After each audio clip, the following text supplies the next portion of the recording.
It's truly just a complete bonus lesson over here. What I'm going to do is I've finished coloring my character over here. I've got my stuff on separate layers. Obviously, it makes it a lot easier to do. And what I'm going to do is I'm going to do a few, I guess, sort of advanced functions, teach you how to use some of the other tools over here. So first thing I'll do is, you know what, I'll just kind of show you this. The difference between a soft brush and a hard brush. So if I'm out there and I'm using my brush and you already know how to change the size, I'll just make a color right there, and that is at 100% hardness. All right. Now I'm going to take the same size brush. I'm going to put it at 0% hardness. You can see already it looks smaller, but watch what happens when I make a mark. When I just click once with 0% hardness, what you see over here is a sort of blended and faded sort of color. So, for coloring in 100% hardness all the time. But if you adjust this, and I'll do this now at like 50%, you can see a softer brush yields a softer edge. Now, how can we use this to our advantage? Let me just get rid of what I just did. And this is my history up over here. And you notice the things that you do as you do them, it pops up in your history. You can always undo things from here as well, if you didn't already know that. The only thing with the history is that when you open up your project, you don't necessarily have an unlimited history. Your history is kind of limited to the memory on your device. So if you do like 100 things in one day, you may not be able to take 100 steps back, maybe only like 15 or 20. So now what I want to do is I'm going to try to use this effect, this hardness effect, to kind of, do like almost like a little ombre action on my suit over here. So I want to kind of take this and I want to kind of paint so some of this ends up sort of faded just like that. So it'll be like pink and then it gets darker pink. Now, if I just try to do that, I could just do that and then grab my eraser after the fact and clean things up, just as so. I could do that. It's a little less efficient. What I want you to think about is I want you to think about this layer of the suit is all one shape. And what we can do is we can click on that layer, and then what I'll do, since it's all one color, I'm going to switch to this, which looks like a firecracker. It's called the Magic Wand tool. And when I click on that Magic Wand tool, it's a stick with a sort of like explosion at the end of it. If I click right on the pink, you'll notice that almost automatically it has selected all of that stuff. Now if I look at this and I sort of blank out my layers, you can see there's a dashed line around my pink suit. Now one of the things that I did on this suit layer is I actually colored in some gray buttons. And you notice that it didn't select the gray buttons. It only selected everything that was pink. And you have to make sure you click on that actual layer. So now once I have that selection area around it, watch what happens when I take my brush filled with paint. I've got my brush filled with paint. I'm clicking, but all that's happening is it only will color in the selected area. So this works if you have already painted something one color. The only issue with this is once you make it like two colors, it becomes kind of difficult for you to reselect that whole area in one shot. So if you're going to do something like what I just did, I like it better that you do it, select the thing once and then do all the other little painting stuff you're going to do first. I'll show you another trick on how you can select an area like that after. So to deselect an area, you hold down Control and the letter D. And now you can see basically everywhere that was selected is the only where my paintbrush worked, and now I've created this sort of stripy look on top of the work. Let's just say now I wanted to select it again. I'm again on that suit layer. I'll grab that magic wand and I'll try to click on the pink. Now you see what happens when I click on the pink, it only clicks and selects similarly colored areas. So if I click on individual areas, you'll notice it'll only take those areas. But what if I want to select the whole thing again? Well, this time what I'm going to do, instead of clicking on the thing, I'll click on the outside of it. Now, when I click on the outside of it, you'll notice if I grab my brush and I try to paint, it will only let me paint on the outside. Obviously, I want to still work on the clothing. So to switch this, select the outside just like I've done, hold down Control, the Shift key, and then tap the letter I. And that will flip where the actual selection is. And I'll just pick a darker color. I'll make my brush a little bit smaller. And then now, once again, you can kind of go through and do your thing. And it will only color where it's been selected. I'm not too crazy about how that purple came out, so I'm going to undo it.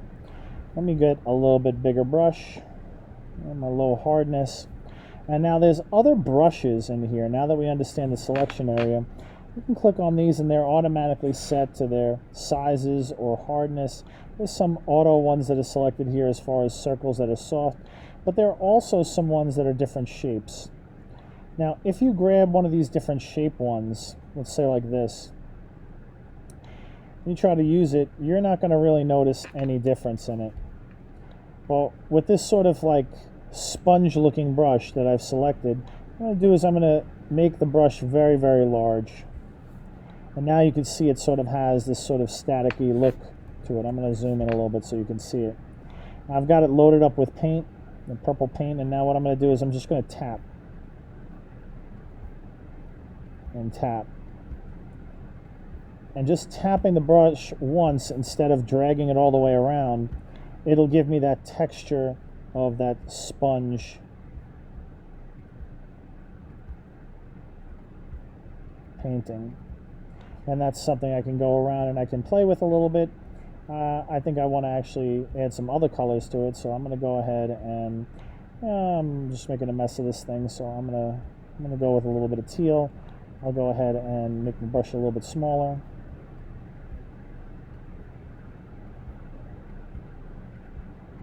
And just by clicking and not dragging, if I drag, you'll see all it does is fills in just like a regular brush would. But if I just dab at it, like I'm dabbing with like a sponge painting, I don't know if anyone's ever done that in any one of their classes, maybe even in elementary school, it can create the effect of just that textured kind of look. And the more you click on it, obviously the brighter it gets.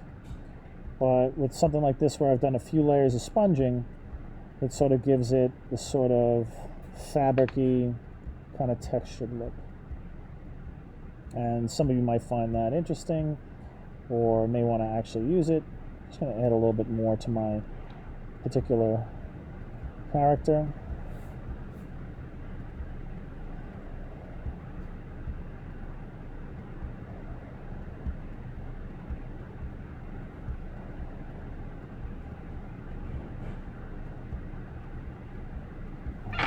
Some of it's a little brush sensitive. It's my new looking suit. And now I'll show you just one more function. So that was some of the brush options that you have over there. There's even different types of brushes, even these sort of long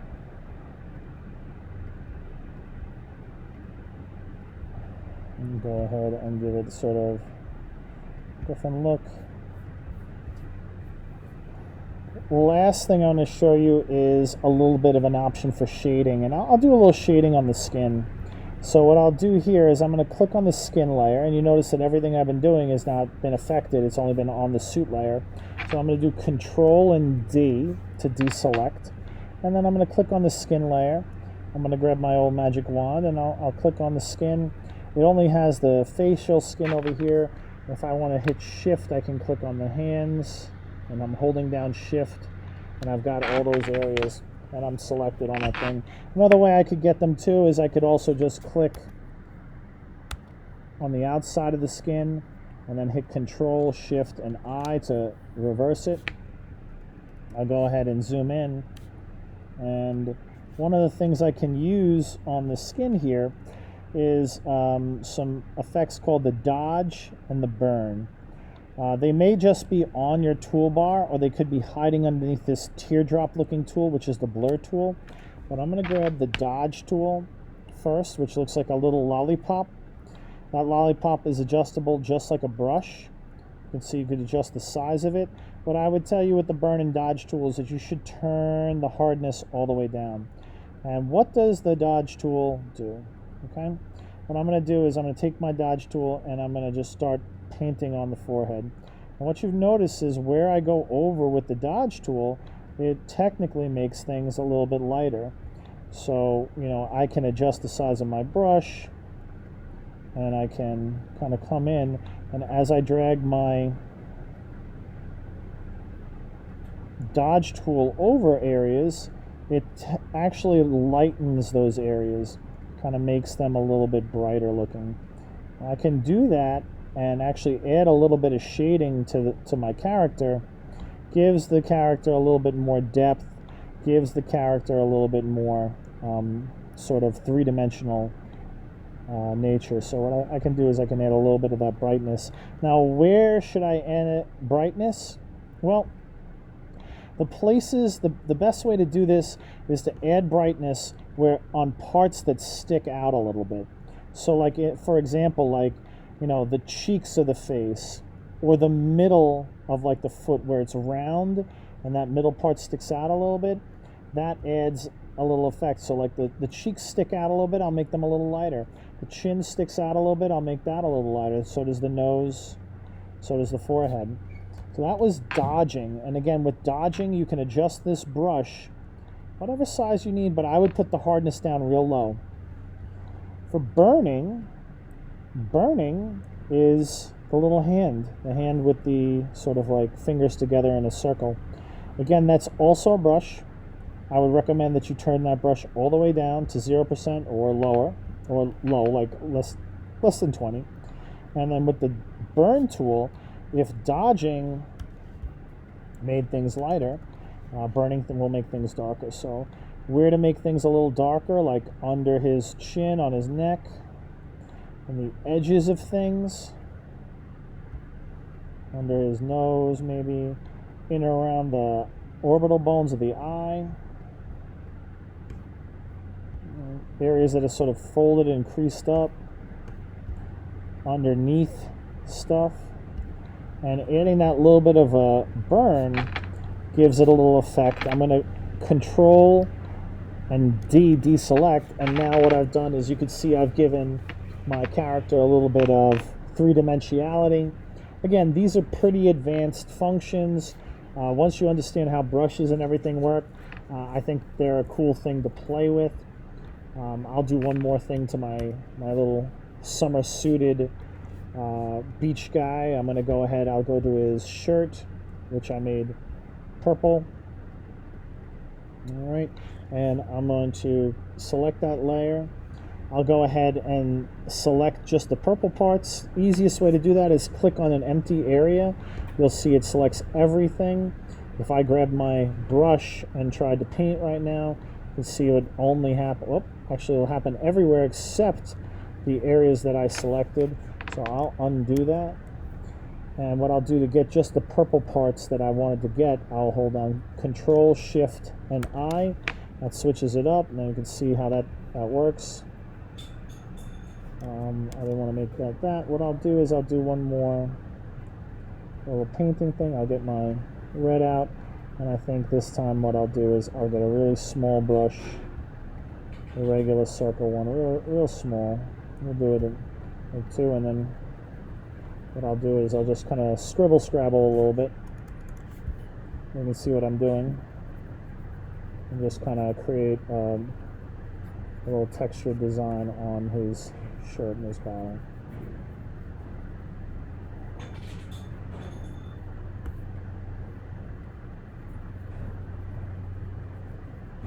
And again, the paint is only going on the areas that are selected. I made this guy a real neon explosion, but I think that you could see a real big difference between what he looked like when we started versus what he looks like now. What I'll do is I'm going to save save as a PSD, and I will go ahead. I'm going to come over there right in a second. So that was just a couple quick, maybe not that quick, but different functions that you